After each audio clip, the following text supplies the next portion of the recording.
I'm a professor of physics, and I'm an old hand at teaching asynchronous online courses. Can we go to the first slide? So thinking about adult learners, nearly all of our students at the university are adults. So when we're talking about adult learners, whom are we actually talking about?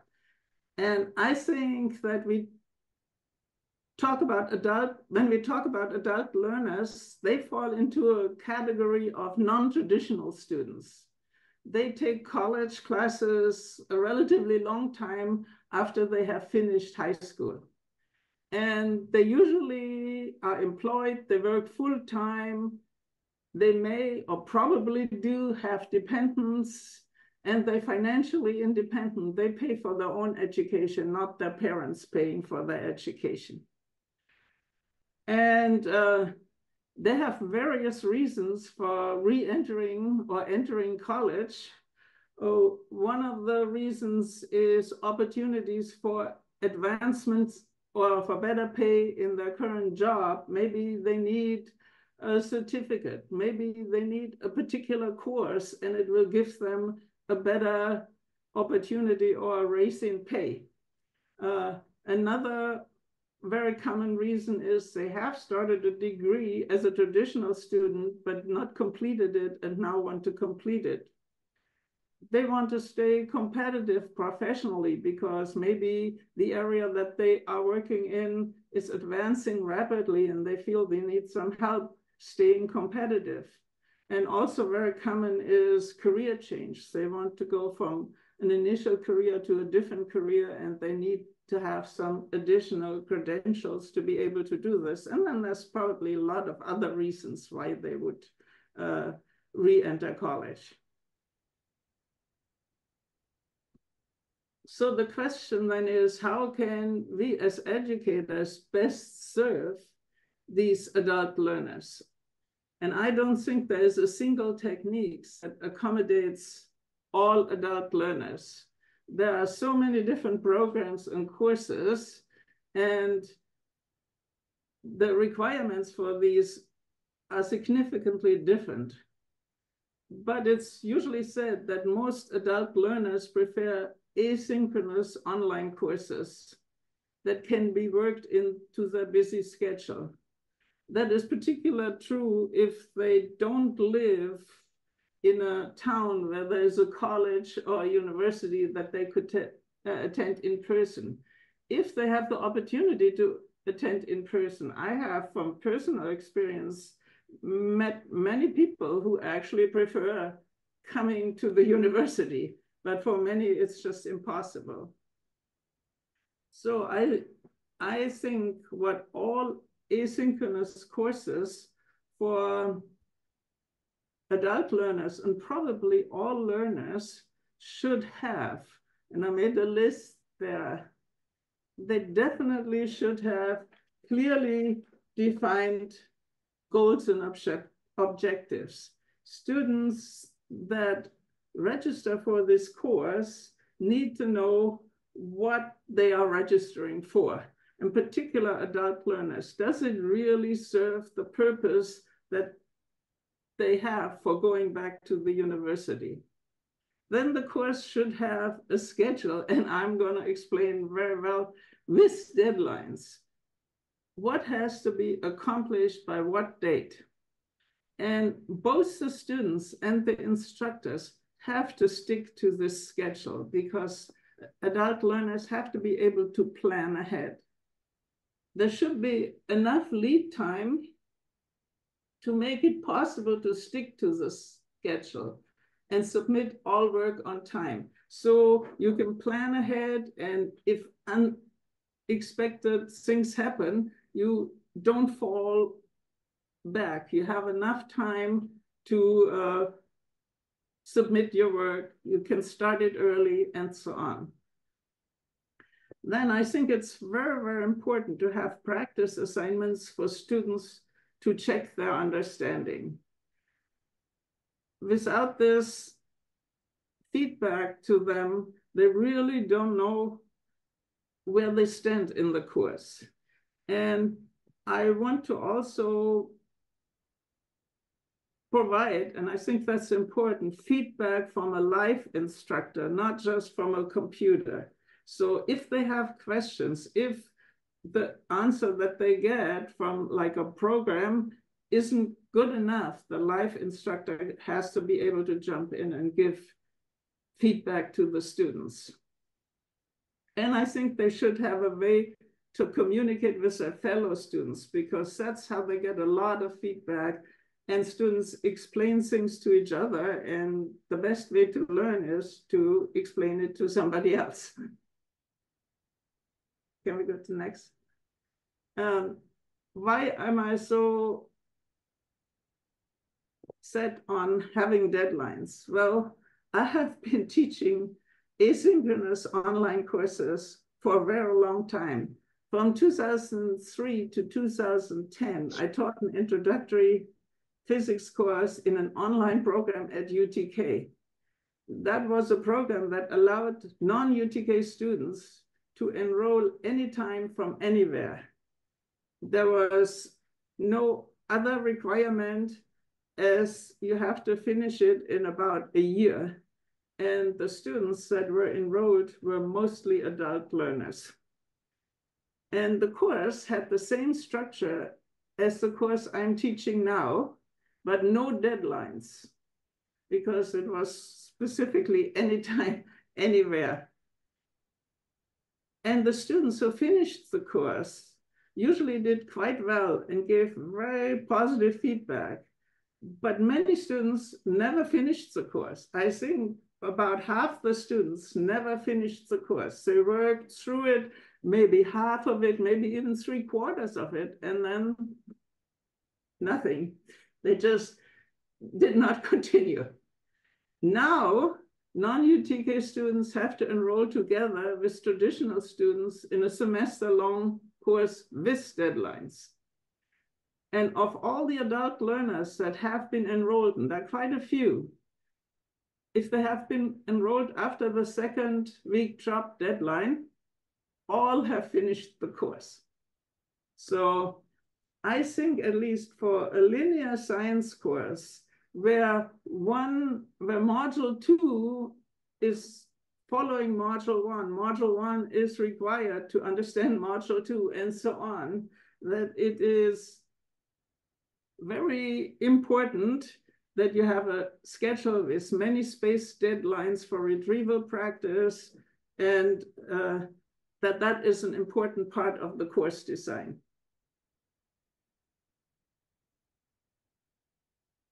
As far as technology literacy, I have not had many problems with students having problems with the technology. I think it's important to clearly state what technology use is expected before the class even starts. For example, you need a computer with a webcam. If you need it, it just depends. You might need Chrome or another Chromium-based browser for things like Proctoria or so. You might need a Zoom client. Whatever it is, make sure that it's stated before the class starts so people know exactly what they're getting into. If possible, use technology that's integrated with Canvas. That gives the least amount of problems if it's really has good integration with Canvas.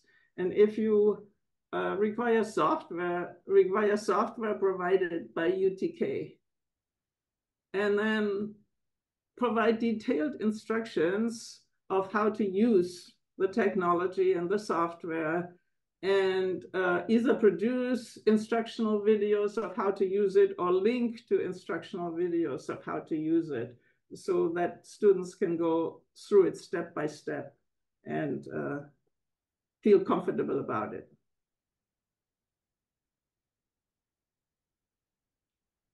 As far as motivation and engagement, I think it's really important. And that's why I went in the beginning. You have to tell the students what the course is about, what they will learn. And you have to know why the students are taking your course. And then make sure the course provides what they are taking the course for, or tell them it doesn't. That's also important. If they expect something different, then that's probably not a good match. As far as engagement, I think it's important to make engagement with the instructor and the fellow students mandatory. Most students initially would skip it if it's not mandatory. But if it's mandatory and they have to engage, then they kind of see the value in it after a few iterations, and then they really start enjoying it. But if you don't make it mandatory, I've seen, then there's very little participation in engagements with instructor and fellow students. Only a few students will do it. And I also think it's important to avoid unnecessary rules for engagements. If students are in a classroom setting, they can talk to the instructor and they can talk to other students about any class-related topics. They don't have to first do this and then do this and then do this. If they have a question, if they have a comment, they can get into a conversation with either their fellow students or the instructors. And I think that should be also the case for online students, that there are no hurdles to the engagement. That's kind of my take on the points that were raised in the beginning. Great. Thank you, Marianne. Thank you so much. All right, next up, we'll have Reed Scull. And Reed, if you wouldn't mind just saying hi really quick.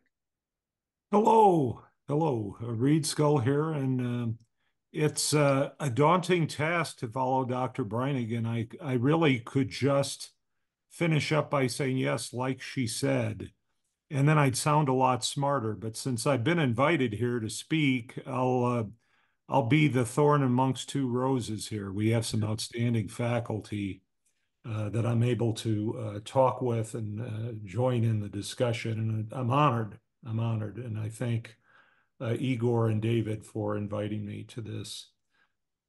Just to, I'll give you briefly my researcher positionality statement.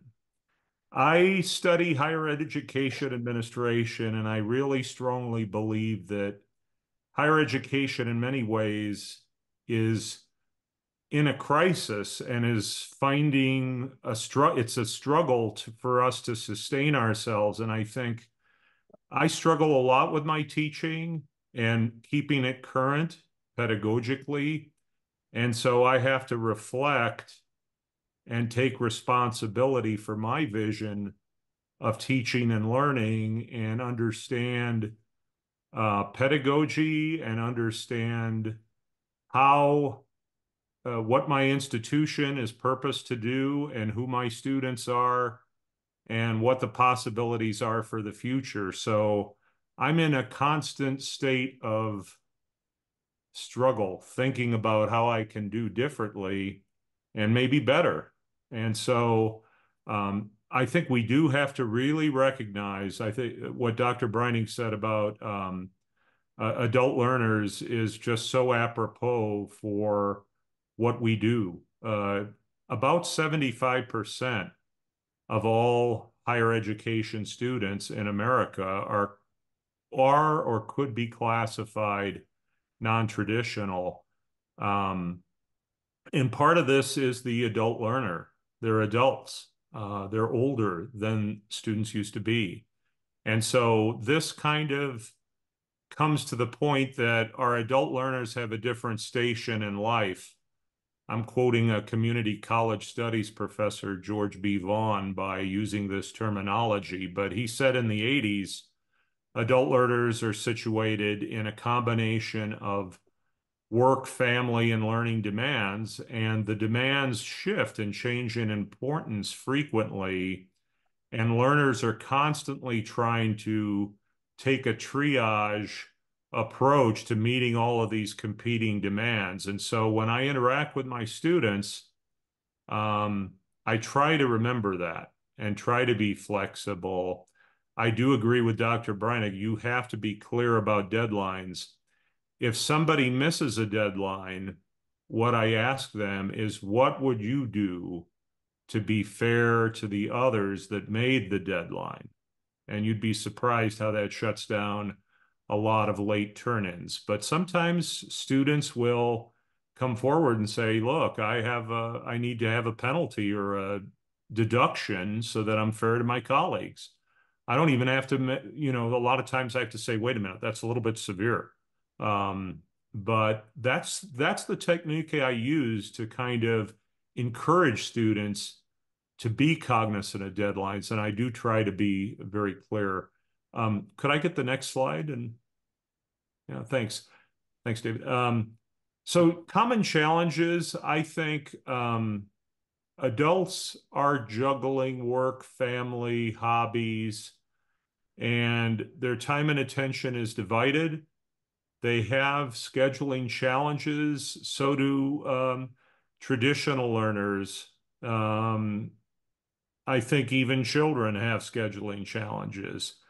But in the case of adult learners, it's less negotiable. Sometimes they're faced with the choice of, taking care of their kids because they're sick, or coming to class, or doing their work. And so they find themselves between a rock and a hard place, if you will.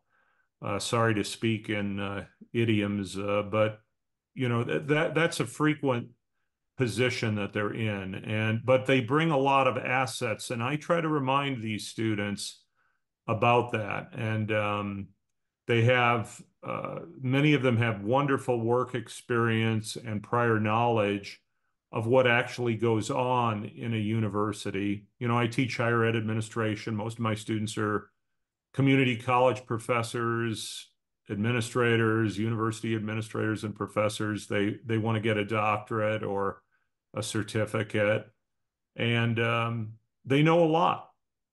And yeah, I think I know some, but I try to recognize that they come to the table with knowledge and experiences that they can share and leverage for everybody's learning. David, could I get the next slide there? Thanks. And so, in tailoring my teaching methodologies to adult learners, I try to think of, clarity of representation of the information that I provide.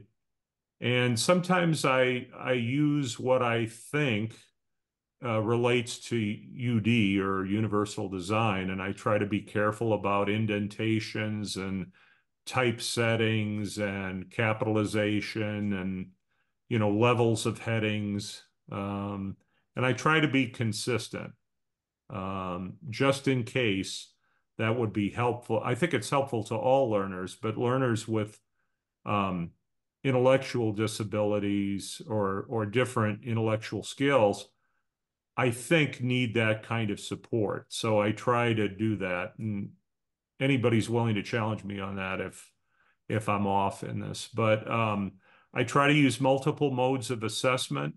Not all students learn, and not all students express themselves in the same ways. So I do emphasize writing, because I tell them this is graduate school, and writing is the currency of what we do. So I do have at least 2 writing assignments over the course of the semester, whether it's a master's or doctoral level course. But I also have discussions that I watch, monitor, and grade. I also have guest speakers that I ask students to bring in. I have students do e-portfolios and case studies that help them. So there's some students that really enjoy applying what they know to real life situations. And so some of our students are really great at that, and they excel on those case studies. Some don't.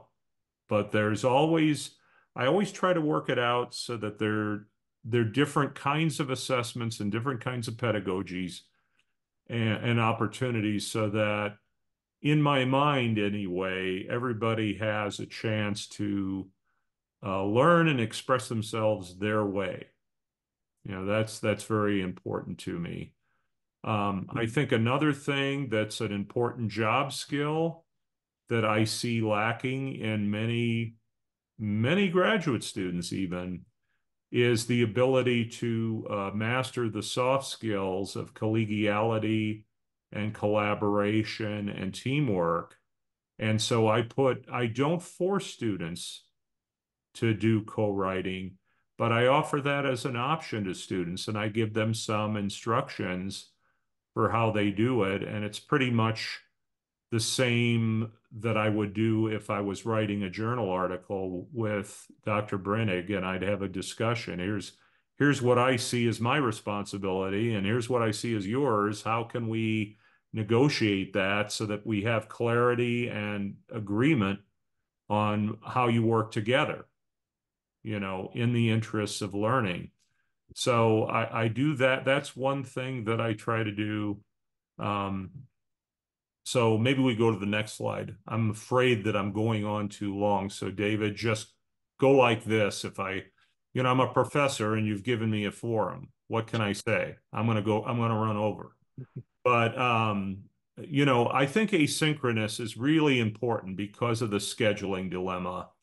And students, the downside to it is students tell me, I don't have a sense of community. I don't feel as personal.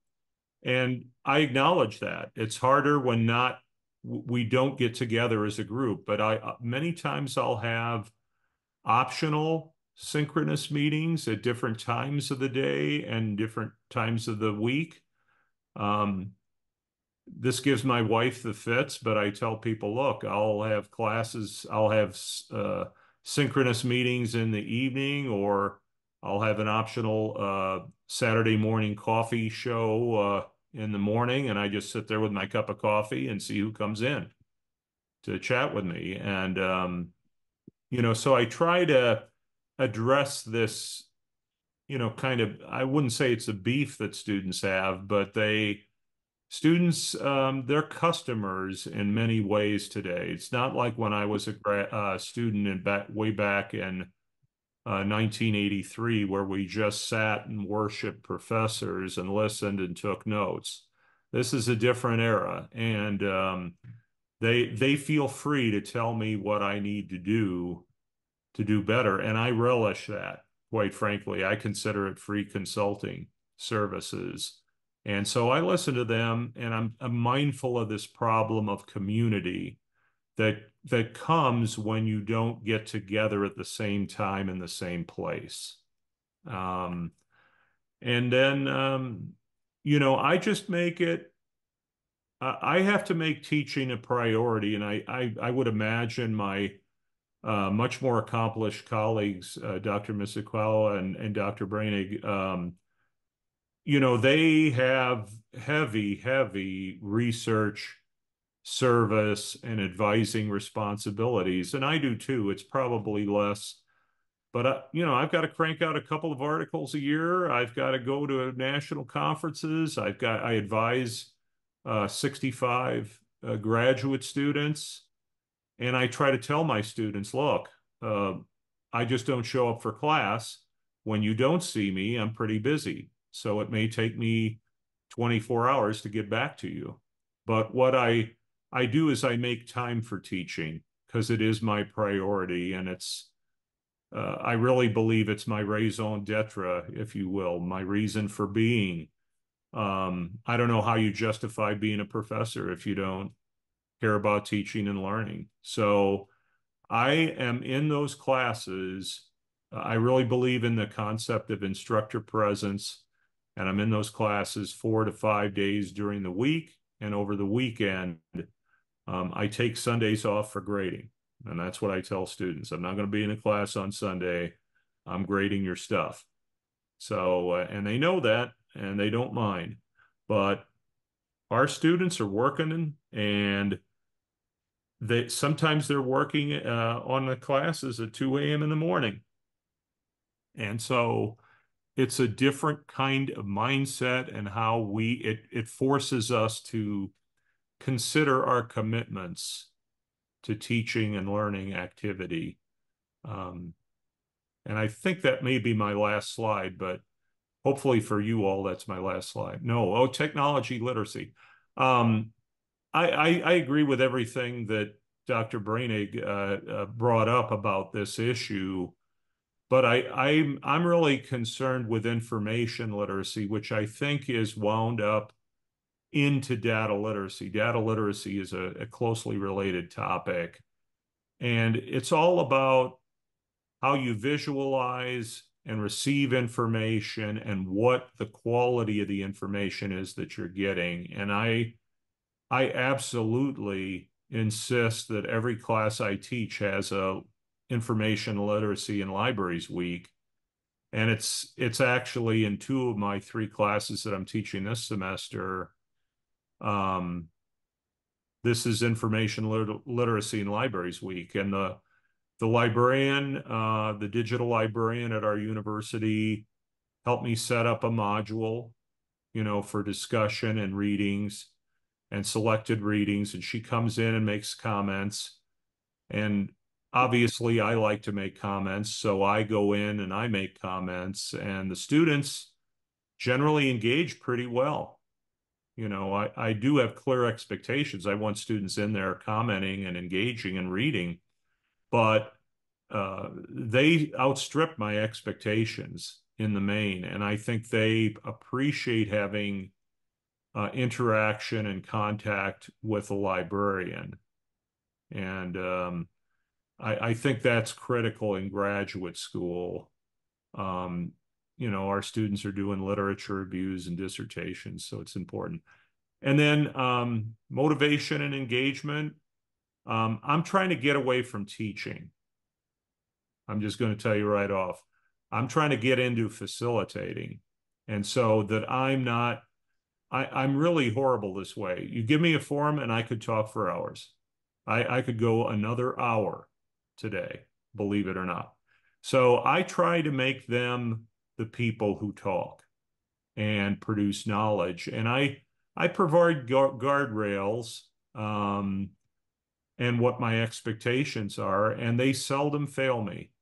They are graduate students, they're advanced students, experienced students, but I find when I put them at the center, they don't fail.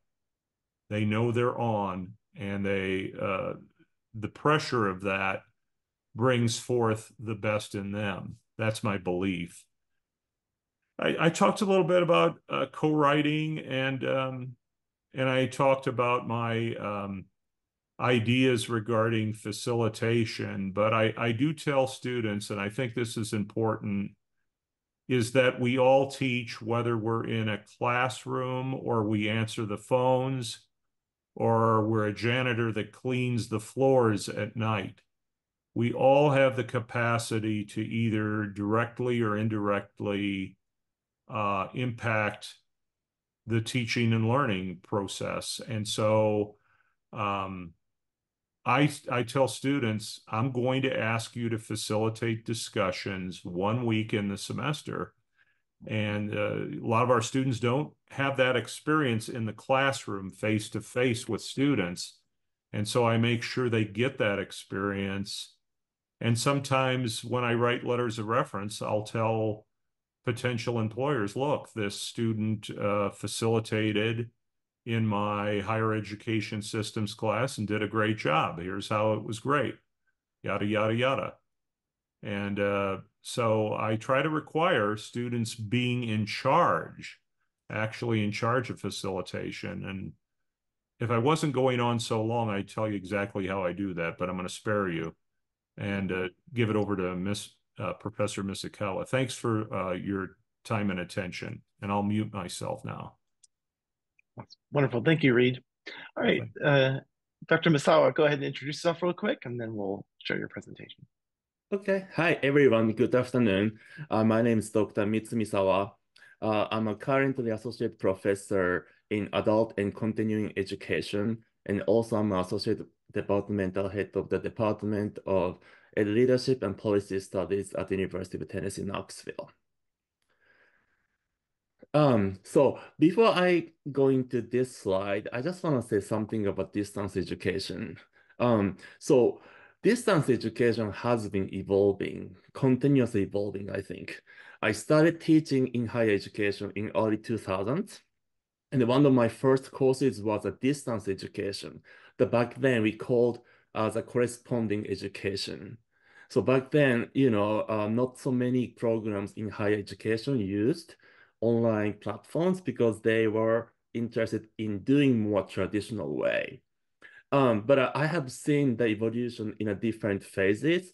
So, and I also have taught in a various contexts in higher education, both undergraduate and graduate levels. And mainly at the University of Tennessee, Knoxville, I teach PhD courses in adult and continuing education. And sometimes I train professionals at the workplace as well. And I used both asynchronous and synchronous and also hybrid format. Currently, I'm teaching in a master's degree program called Psych Online. We use synchronous online instruction using Zoom. So we meet every week like this. And then I'm teaching adult and continuing education PhD program. And we used to be synchronous, but now we are using hybrid, kind of blended both asynchronous and synchronous instructions. And each approach or format has its own characteristics and audiences. And we cannot say that online teaching and learning are one fits all, right? It depends on the audience, depends on the level of the students. We have to utilize more different types of teaching methods. So I listed several characteristics of adult learners. So those are based on the literature in adult education and also my own experiences. For example, everybody here is adult, I assume. So I assume that you have prior knowledge and life experiences. And the life experiences can be a great learning resources for not only learners, but also instructors. So we really encourage our instructor to kind of appreciate adults' life experiences. And then also, all of us has some sort of positions in our society, like maybe in higher education setting at work, or maybe social cultural identity in a society. And all of us bring our positionality into the learning context. So that's probably why it's important for us to understand that how important our adult learners' experiences into our instruction. And then adults are mostly self-directed, I hope. They know what they want to know. They know what they want to learn. And then, mostly they are intrinsically motivated because they want to learn. Therefore, they are there, right?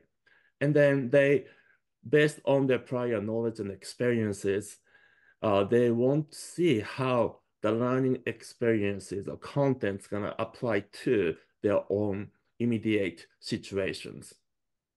So they are more application oriented, and then they want to be more flexible, and also the online education components can be convenient for them. Earlier on, two presenters talked about, adults, non-traditional students, and then also they have full-time job. So they cannot come to class at certain day of the time, right? So flexibility and convenience are kind of important components of adult learners. And lastly, support and respect because of their life experiences and also prior knowledge. They need to be acknowledged and respected. Can you go next? Yep. And some of the teaching methods that I use to connect with the diverse adult learners are 5 things. Again, application-oriented approaches. Each person has different life experiences, and each person has to think that they can apply what they learned in classroom into their workplace, right? Or maybe at their personal lives. So application-oriented approach is important. And I use, case studies. I use simulation, for example, and I use a teaching practicum for instructors in higher education to be able to practice teaching in class, for example. So application-oriented approach is important. And then also it's important for me to see the active learning, not passive learning. I want to see active learning using maybe dialogue, discussions, online asynchronous online environment. I use discussion boards, as probably most people use that. And I use different types of software to kind of try to make sure that they're engaging that topic to each other. And then also they have to feel ownership, right? So active learning contains from planning of learning to implementation of learning to evaluation of the learning, right? So they're basically creating their own learning process. So they need to feel ownership. I think that is an important point. And then also it should be able to, like reflective practice, because they have to evaluate their own practice, right? So in order for to do that, then you need to be a reflective practice. So you need to kind of have a reflection into their own practice. And then self-directed learning. I think that's gonna make our students feel more ownership of the learning.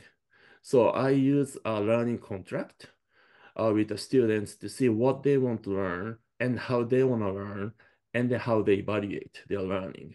So I use that perspective to kind of foster, diverse population into our online environment. And lastly, recognition and value of learning. They need to know that whatever they're learning is valuable to them, right? Otherwise, they lose motivation. So continuously encouraging, this is important to you. This is how you can use it in your work or at, in your life, kind of stuff, to kind of emphasize that the value of learning. So some of the barriers are challenges, right, that the adult learners are facing. It can be situation barriers, or maybe it can be institution barriers, or it can be financial barriers, right? There are different types of barriers that they're kind of having to kind of experiencing, right? So time management.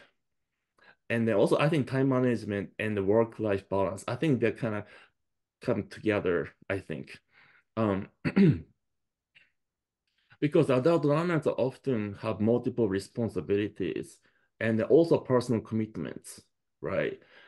In addition to that, they have to, they have to work and they have to come to class and so on. So balancing those things are kind of challenging for adults, including work and life balance, and sometimes boundaries.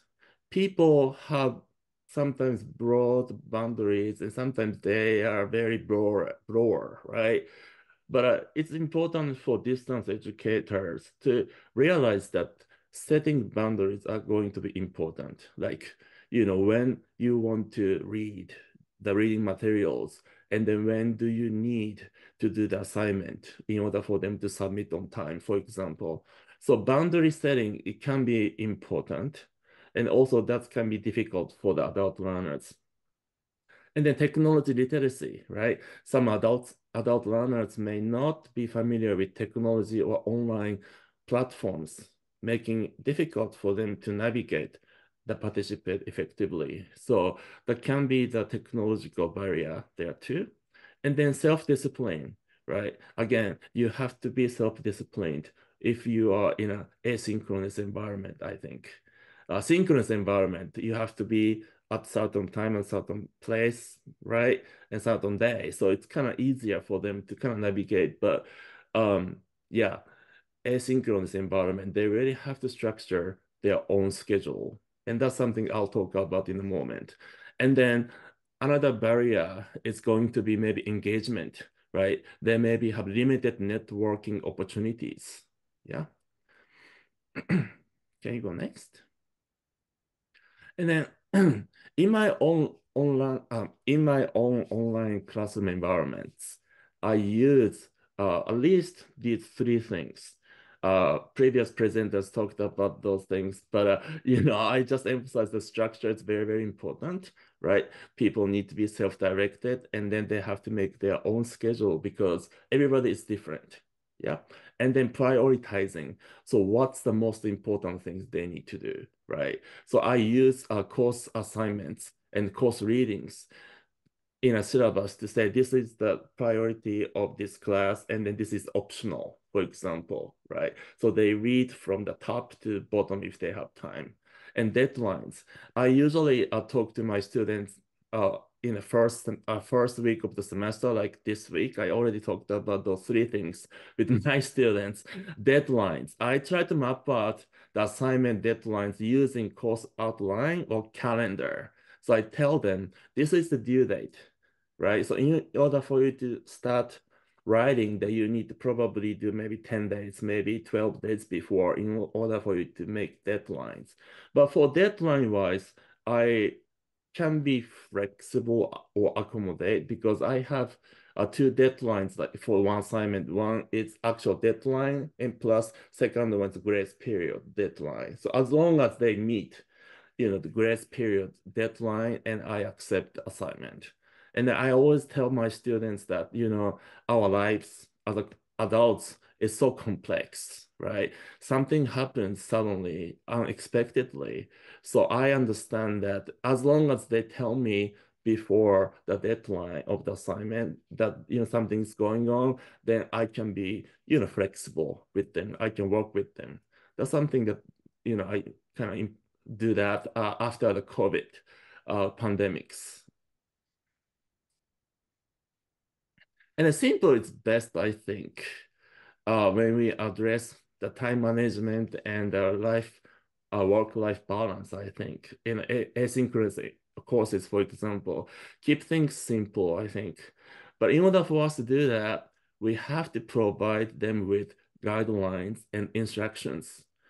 I always give them instructions on a typed, file, but also I give them a audio visual perspective to kind of guide through them that this is what they need to do.